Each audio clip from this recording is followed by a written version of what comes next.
Hello student, welcome back to your favourite YouTube channel Dhruv star classes.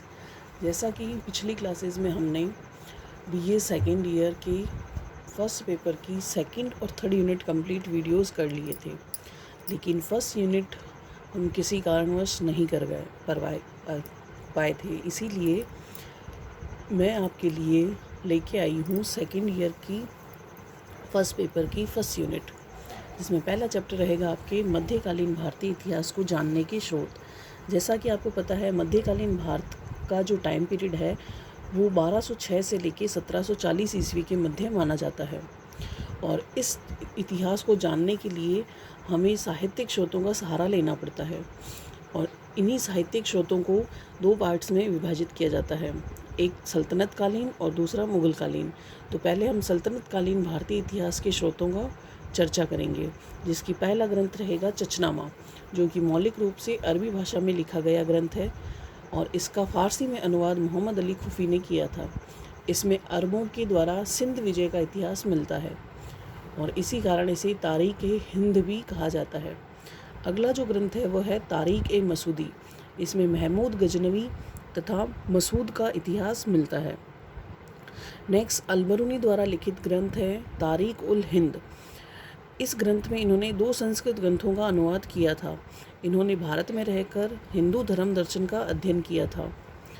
Next Hasan Nizami द्वारा लिखित ताजुल मासिर, जिसमें मोहम्मद गौरी के आक्रमण के समय भारत की स्थिति का वर्णन किया गया है। अगला जो ग्रंथ है वह है तबकाते नासिरी, जो कि मिनहाज उस सिराज के द्वारा लिखा गया था। इसमें सुल्तान इल्तुतमिश के राज्यकाल से लेकर 15 वर्ष तक का इतिहास मिलता है। अमीर खुसरो के द्वारा लिखित ग्रंथ है खजाइन उल फुतूह। ये सुल्तान जलालुद्दीन व मोहम्मद बिन तुगलक के समकालीन थे और इस ग्रंथ की रचना उन्होंने 1311 ईस्वी में की थी।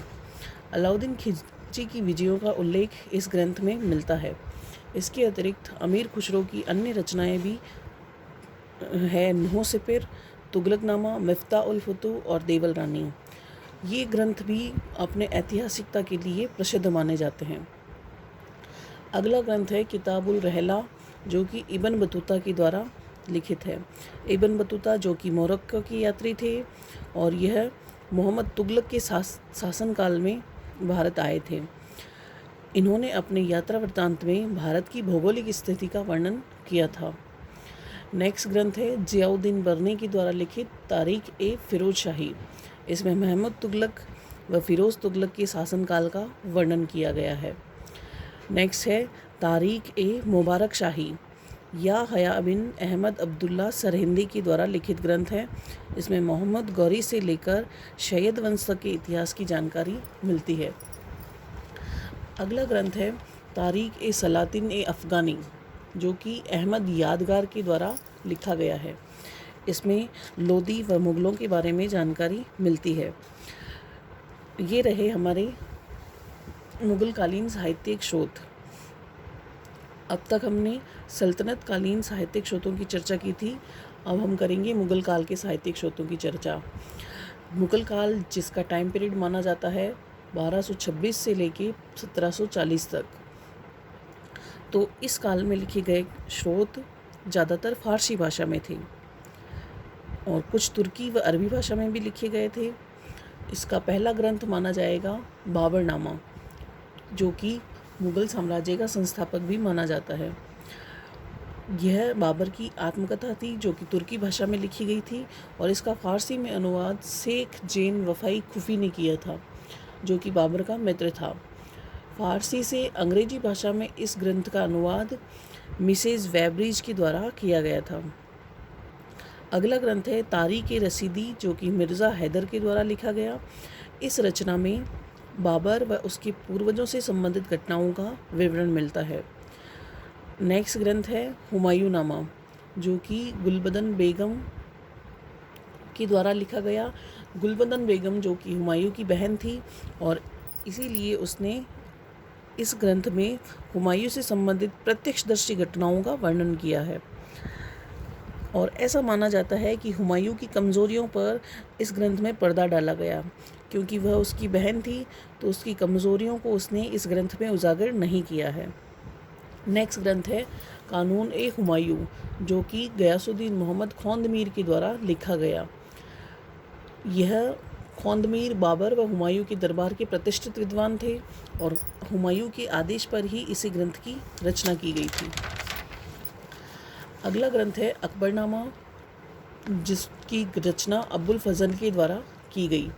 यह 2 भागों में लिखा गया ग्रंथ है, जिसके एक भाग में अकबर के जन्म के बारे में बताया गया है और दूसरे भाग में अकबर के सिंहासन रोहण से लेकर 17वीं शताब्दी तक का इतिहास का वर्णन मिलता है।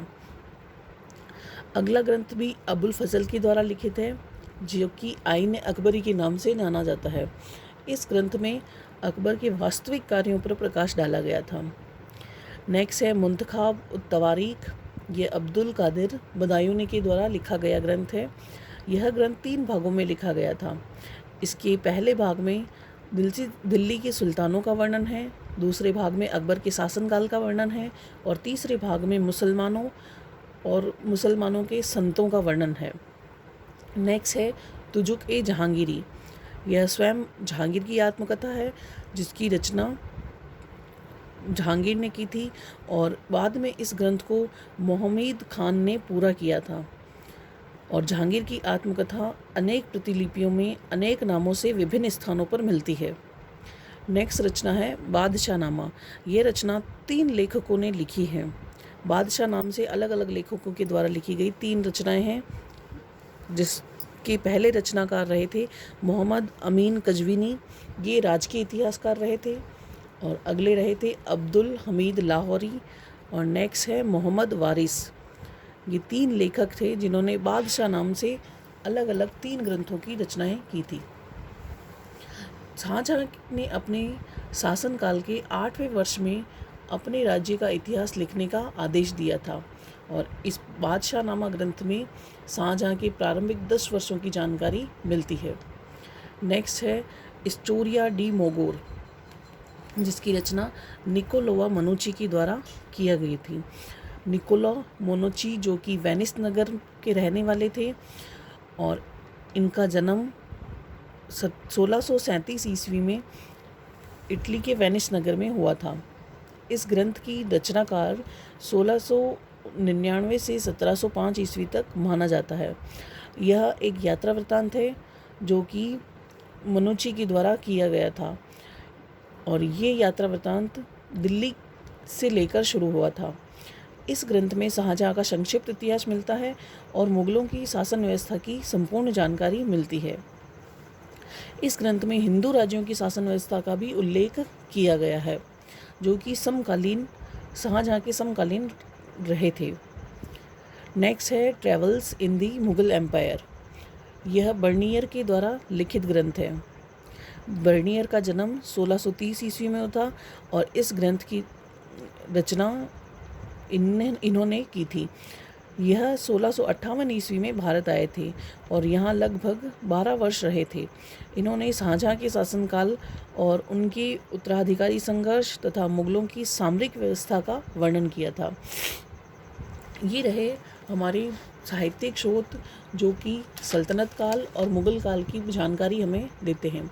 जैसा कि स्टूडेंट्स आपको पता है आपके एग्ज़ाम भी नज़दीक आने वाले हैं, तो यह वीडियो आपके लिए अत्यंत उपयोगी सिद्ध होंगे। इसी आशा और कामना के साथ मैं आपसे विदा लेती हूँ। धन्यवाद। और नेक्स्ट क्लासेस में हम लेके आएंगे इसी फर्स्ट यूनिट का 2nd चैप्टर या 2nd टॉपिक, जो भी इस सिलेबस के अकॉर्डिंग रहेगा। धन्यवाद।